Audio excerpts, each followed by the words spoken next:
तुम्हाला लगेच कळणार नाही, नंतर कळेल. तुकोबारायांचं जग काय झाले, आरणात प्रविष्ट झाले आणि आरणात प्रविष्ट झालेल्या जगाला सन्मार्ग दाखवण्याकरता आणि येथे आले. बरं, तुकोबाराय तुम्ही सन्मार्ग दाखवण्याकरता येथे आले, तर मग तुम्ही कोणता सन्मार्ग दाखवला? तर तुकोबारायांनी सन्मार्ग दाखवला तो कोणता?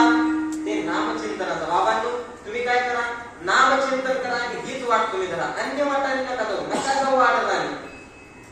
का होतो तुकोबारा, का जाऊ नये आम्ही दुसऱ्या वाटाने? दुसऱ्या वाटा म्हणजे योग या कर्मकांड, त्याच्या दुसऱ्या वाटा आहेत. आपण कुठल्या तरी देवाला जातो, तिथं अंगात येते काहीतरी अजून अंधश्रद्धा भरपूर, ते तुकोबारांनी दुसऱ्या वाटाने जाऊ नका. तुम्ही काय करा, नामचिंतन करा आणि हीच वाट धरा. का होतो तुकोबारा, का आम्ही याच वाटाने जाऊ? तर तुकोबारा म्हणतात अन्य वाटांना काय झाले, अन्य वाटांना कलियुगात टीव्ही झालाय, टीव्ही.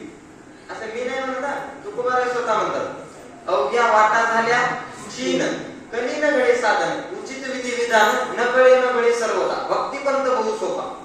अवघ्या वाटा काय झालेल्या, क्षीण झालेल्या आहेत, त्या थकून गेलेल्या आहेत, त्यांच्यामध्ये एवढं सामर्थ्य नाही की ते या कलीवर मात करू शकतील. म्हणून तुम्ही काय करा बाबांनो, तर तुम्ही नामचिंतन करा. अवघ्या वाटा झाल्या क्षीण, कली न गळे साधन, उचित विधी विधान.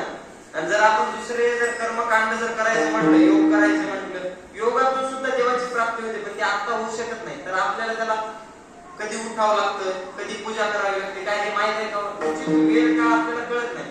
त्याच्यामुळे काय करा, भक्तिपंत सर्व सोप आहे.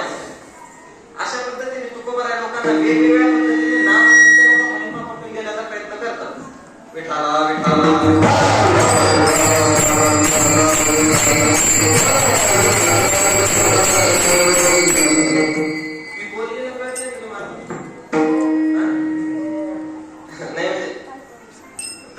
वेगवेगळ्या पद्धतीने तुकोबारा आपल्याला